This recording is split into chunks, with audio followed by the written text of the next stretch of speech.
Hey folks, this is Kyle once again, aka Jurassic Godzilla fan, and now I'm going to talk about the third the fourth installment in the Tremors series now. And that is Tremors 4: The Legend Begins. And now this one, Tremors 4: The Legend Begins, this one is it's a prequel which took place before the first film, and it takes place in the Wild West, as you can see right there. And the only cast member who comes back is Michael Gross, who played Burt Gummer in the three films. And he knows that he plays like an ancestor of Burt Gummer. Goes by the name of Hiram Gummer. So Tremors 4, The Legend Begins, was released January 2nd, year 2004. Went straight to video. Like Tremors 2 and 3, it all went straight to video. So this one did too. And also, I could tell this is a much more cheap, lower budget film. Like Tremors 2 and 3, there was much more smaller budget with those films, unlike the first film. But it definitely had, the film is definitely a lower budget. I could tell it's a lower budgeted film. And so like I said, Michael Gross is the only person that comes back, and this time it's directed by S.S. Wilson, who directed the second Tremors film, Aftershocks. He directed that second film, and this time he directed the fourth film, because the previous film, Brent Maddock directed the third film. These two were the writers of the first Tremors film. So, S.S. Wilson, he directed the second film, and he directed this film. And Brent Maddock, the other writer, he directed the third film. And so it starts off in the years of the Wild West, it says in the first line you see on when it starts is 1989, and then it starts up with this silver mine, where one of the main characters, Juan, he's the only survivor in this attack, because all the miners get killed by this unseen creature, whoever's attacking him, and so but in the deleted scene, this has deleted scenes, and one of the deleted scenes is where he gets out of the mine unharmed. So that's where you get the title, where everybody gets killed and the screen goes black, and then he gets the title. And I thought that was, and where the music, where pretty much the theme for the film, where it shows the title, I like that song. I thought that it was a pretty decent song, for the Wild West. And dun dun dun dun dun dun dun dun dun dun. Yeah, I know that's not a good job, but that's the tone of it, But and then it takes place back in the old town, which instead of perfection, originally was called rejection. And the thing about prequels, I'm not the biggest fan of prequels, but I'll get to that at the end of the review. So it was called rejection instead of perfection, though. And of course, it has a Chinese family, originally called Walter Chang. Well, it was not called Walter Chang; it was called Changs. I think it was called Walter Chang, I think. No, it was called Chang's Market. Chang's Market. So the Chinese family, so a guy, girl, and has that husband and wife, and they have a boy. And some other folks for residents of rejection. An Indian guy, and actually, the Indian guy is actually played by August Schellenberg, who recently just passed away. For him, you see him mainly in the Free Willy films. He was the Indian guy Randolph in the first three Free Willy films. Yeah, he's in this. He plays the Indian guy by the name of Takopa. And I liked him because I liked him in the Free Willy films, so he's in this. Okay, and you get the Mexican guy, the miner Juan, and a woman who is by the name of Christine, who owns a hotel.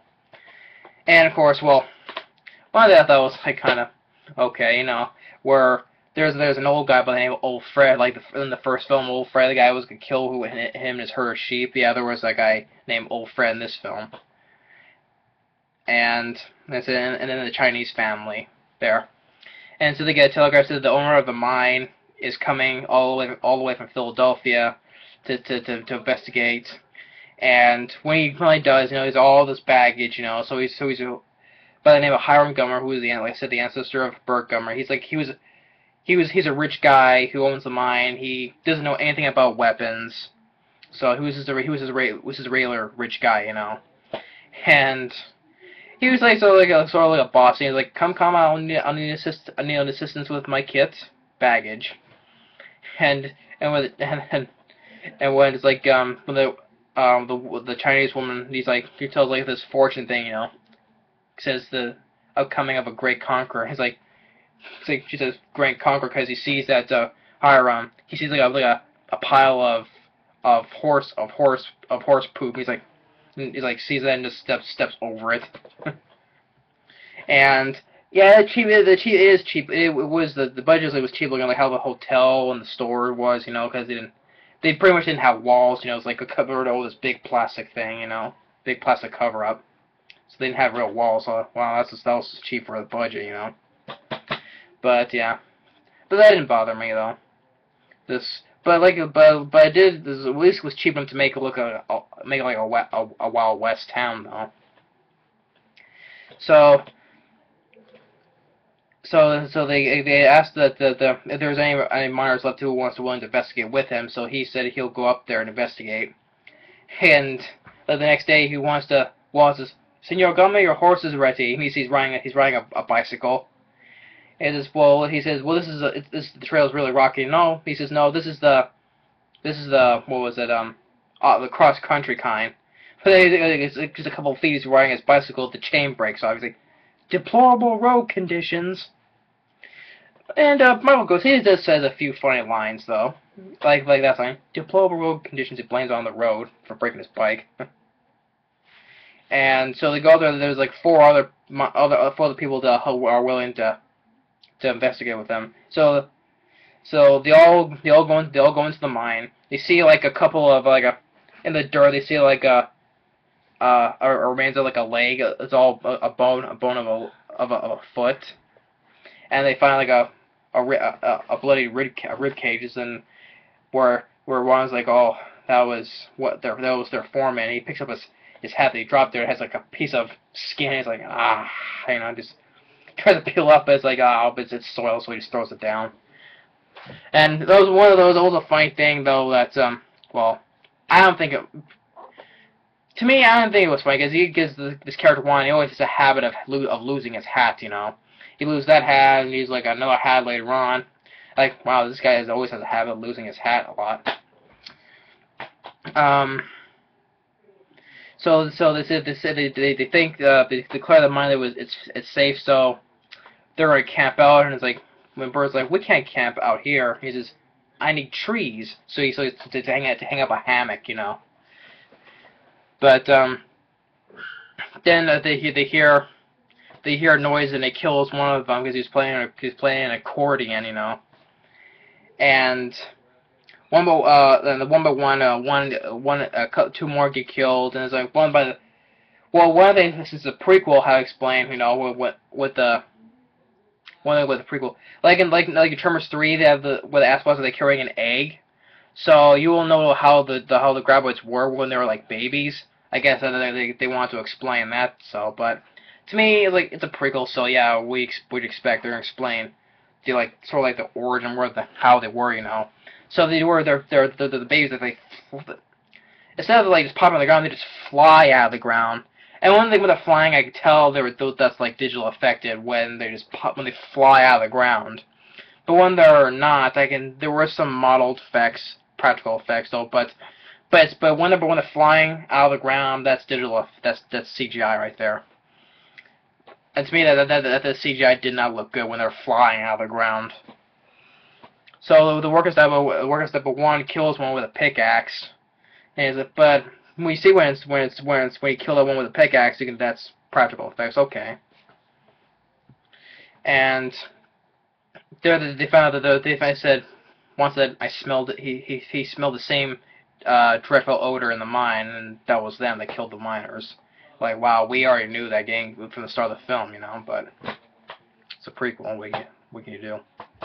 So they hike all the way back to the town, and Hiram gets the idea to hire a gunfighter, who's a quick sharpshooter who can shoot the ones when they're flying out of the ground. Who can shoot them though, but so they send a telegram. They wait, and it's a month later,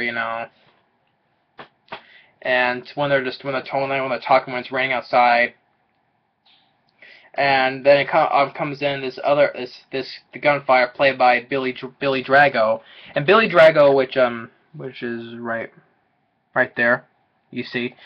Well, you can't see, it's probably a little bit blurry though, but man, right there. Billy Drago, he's the guy who played. He's in a few films. He was the main villain. He was the bad guy in the Untouchables. He was the guy who killed Charles Martin Smith and Sean Connery.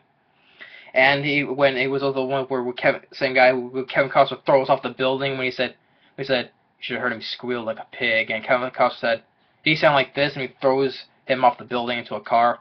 Yeah, that was Billy Drago in the Untouchables. So he's mainly known probably for that role. He's been in a couple films. I saw him. He was in I think he was a bad guy in one of the Chuck Norris films. I mean, I just want to be sure about it. I know he appeared in the Hills of Eyes remake as one of the cannibalistic family members. I know that.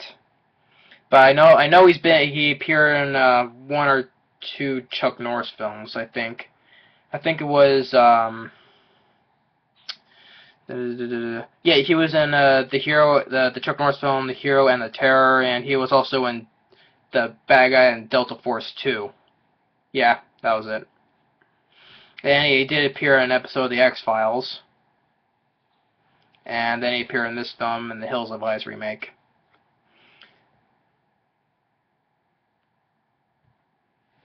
Yeah, so but I mainly know him from The Untouchables. So he plays as a gunfighter by the name of Black Hand Kelly, and who they hired.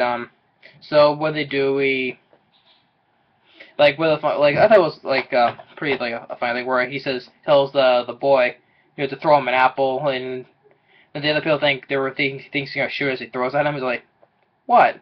We thought you shoot apple." But then he shoots I think it was a piece of meat. It was like sausage or liverwurst, I think. He shoots the rope that was hanging it, and then he shoots it twice. Shoots it 2 more times as it's falling down, and they hire him. And so then the next morning they head out to the place where they originally camped out. Nothing. And they go to the mine, and there's nothing. And there was also a deleted scene where Billy Drago goes inside the mine, and he shoots his gun and make a joke for them. It's like, "Ah, they got me, dirt dragons, ah!"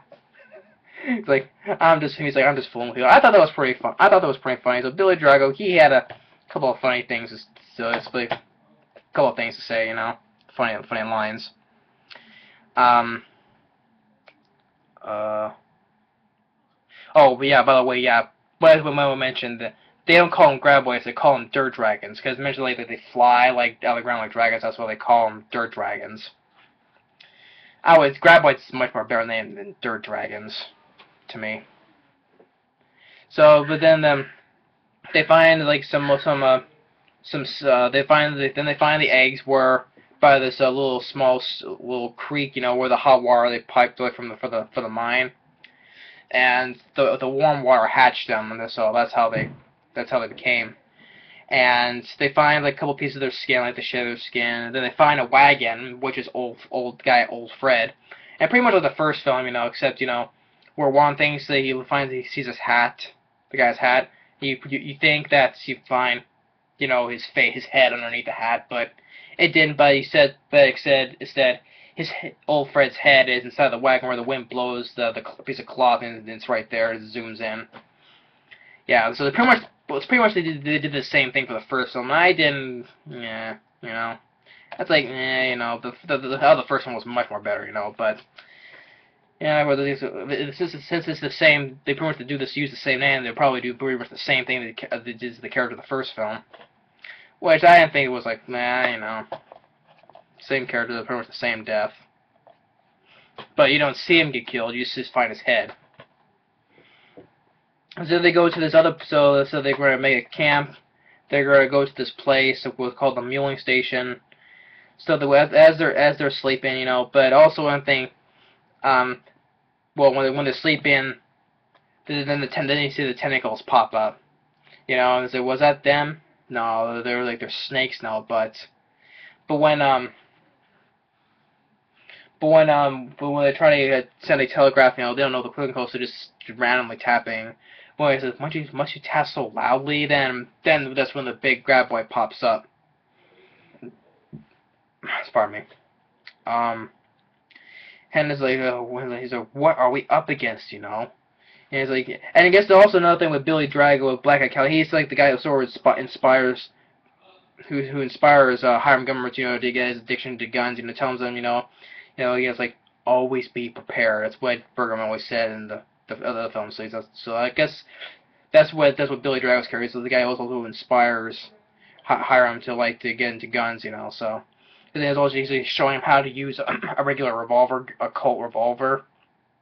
Tells him, it's like, he keeps on missing, like, the more he got consistency, this is a waste of time, it's like, what did you expect, but then, well, they couldn't break through the floor before because they're staying on a thick beam, so they couldn't break through it, but the tentacles are pulling them apart, so they can't break through, so they're tearing it apart.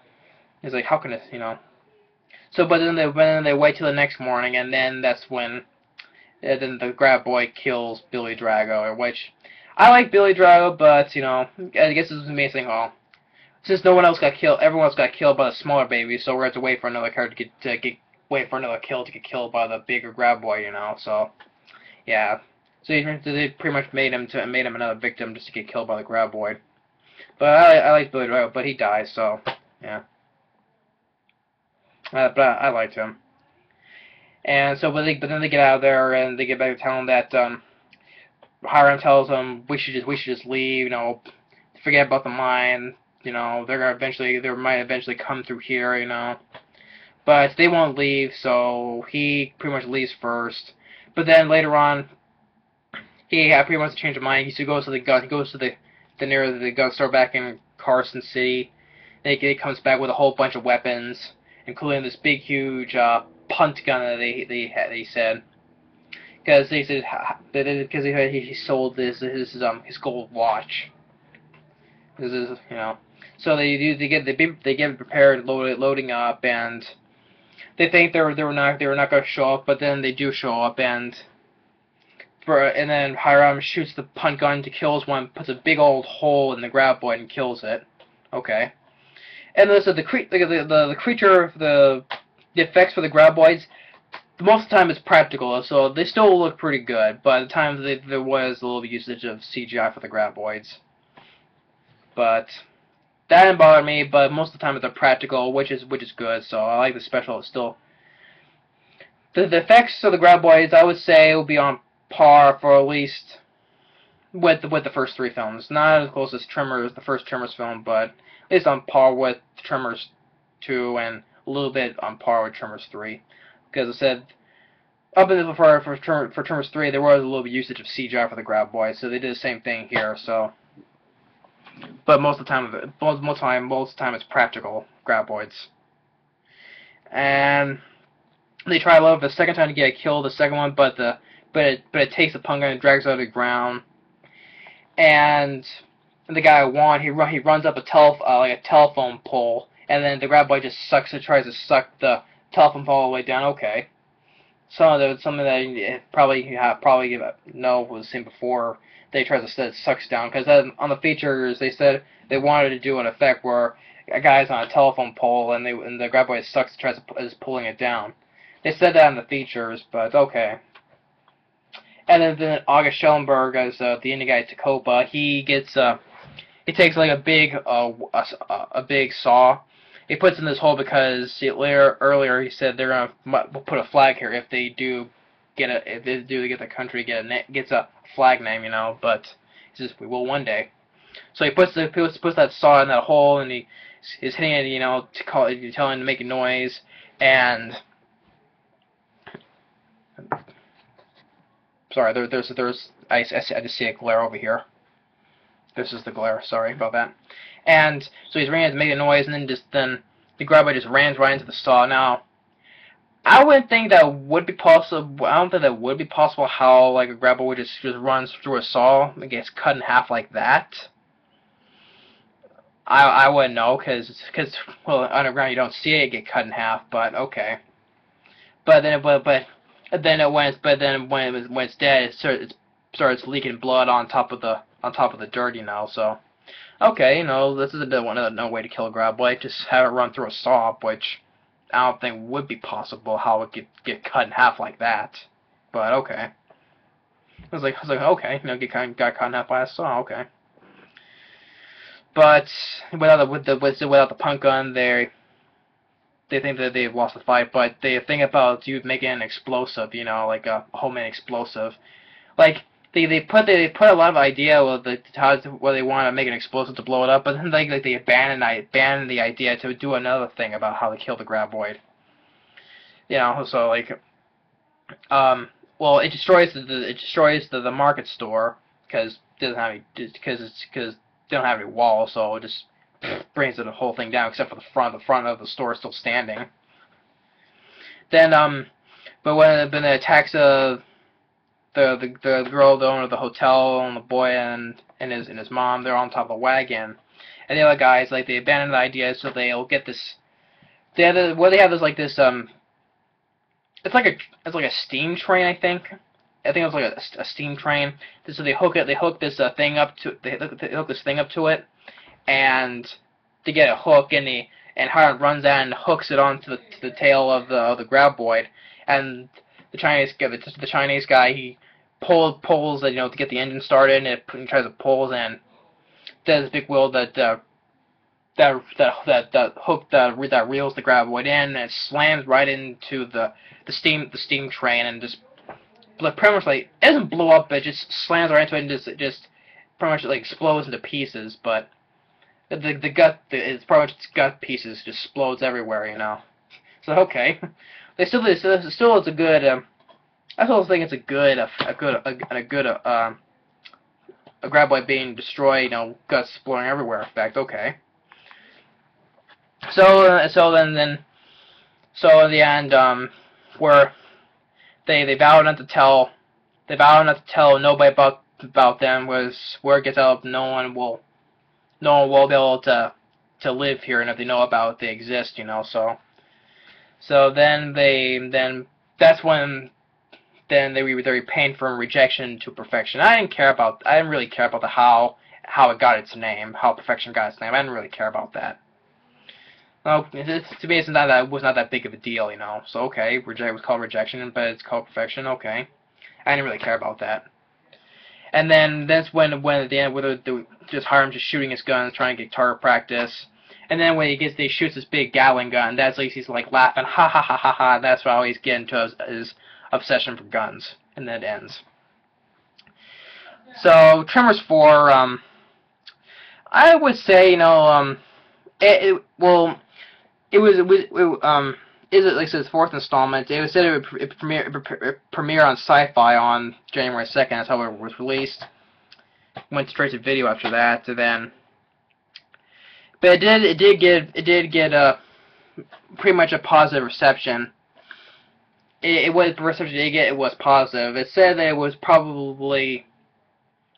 I read comments here on IMDb. They said that people they like this better than the other sequels, except for the first. So I'm saying this is better than Tremors.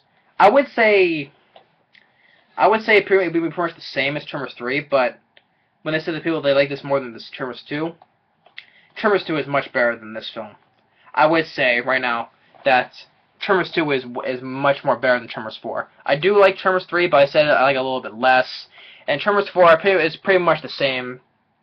Maybe a teensy bit more than Tremors 3, because I would say like I said before, I'm not a big fan of prequels, but I would say out of the prequels I've seen, I would say because consider I grew up with the first Tremors and I like the Tremors films.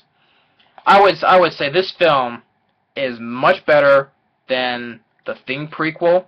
I would say it's better than Prometheus, much more better than Prometheus, in my opinion. And I'm sure people will make fun of me for that, but I hate Prometheus, and I will pretty much do a review of that one day down the road, you know, in the future. But this is way better than Prometheus. I would even say that with a straight face. And much more better than the Star Wars prequels. I know, I know. I know there'll be some people on here who will make fun of me for that, though, for hating those films. It's like, oh, we talk about this, and then, you know. My opinion. It's my opinion. Okay, if you're gonna attack me just for having an opinion, then don't watch me then. Okay, if you don't like what I have to say, then don't watch my reviews then. It's all my reviews are all about what I like, and all what I like and my opinions. I'm never wrong on my opinions. I would say this is one of the well in the I would say one of the better prequels, like Indiana Jones: The Temple of Doom. Wasn't meant to be a prequel, but it was. Saying that. Technically Indiana Jones Temple of Doom is a prequel. But I like Tremors 4. I say it was one of the better prequels.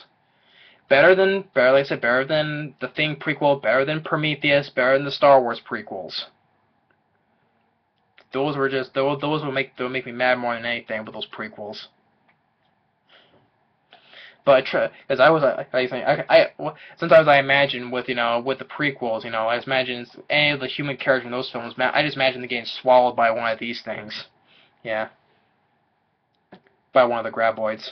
Because I grew up with the Tremors, and the effects are always cool looking, and the effects are were always good looking.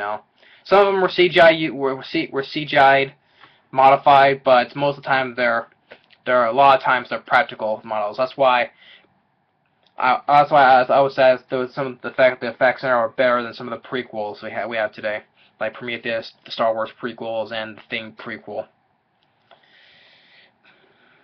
Yeah, but why I would say this is my least favorite in the series. Well, I would say this. I said before in my review, Tremors 1 always be my favorite, pure classic. Tremors 2 is a great sequel. I really love that sequel. Tremors 3, it's a little bit less though. But Tremors 4, The Legend Begins, I would say it is just by a pinch of salt that it's a little bit better than Tremors 3, just by a pinch of salt. Because I like also like to put the graboids in the Wild Wild West. I like Michael Gross. He does fine even as an ancestor. The ancestor of Burt Gummer. I like Billy Drago as Black Hand Kelly. I did like August Schellenberg and the fact he's now passed away. But also a downfall for that though. But this film, I didn't care about the other characters. I didn't care about the woman who owned the hotel, Sarah Botsford. Yeah, as Christine. Didn't care for her. Brett Rome, who played the Mexican guy Juan, didn't care for him. And I didn't care for the Chinese family either. I didn't care. So those characters, those 5 character, yeah, those 5 characters I didn't care for whatsoever. But I did like Michael Gross still. I like Billy Drago as Black Hand Kelly, and I did like August Schellenberg. Those are pretty much the only 3 characters that I liked in this film. But the effects on the graboids, they still look good, even for a cheap low budget. Like Tremors 2, the budget was like $4 million. Well, sometimes Wikipedia is not always right though, but I'm just going by what it says. So, the Tremors 2 was like a budget of $4 million. Number 3 had like $6 million. This is pretty much like $5 million. So I could tell, right on the screen, I could tell they're low budget films. And I would say, on low budget films, I'd say one of the good low budget films too. And I would say one of the better prequels, better than. I'll say one last time. I would say right now, better than Prometheus, better than the Star Wars prequels, and better than the Thing prequel. Because I like Tremors, I grew up with Tremors. So now, so that's Tremors 4, The Legend Begins. I would say it's a decent one. It's a decent film in the series. I would say it's a much more decent prequel film too. So So thanks for watching. Please rate and comment my videos, and we'll see you later on Tremors the series. My review on that. Later.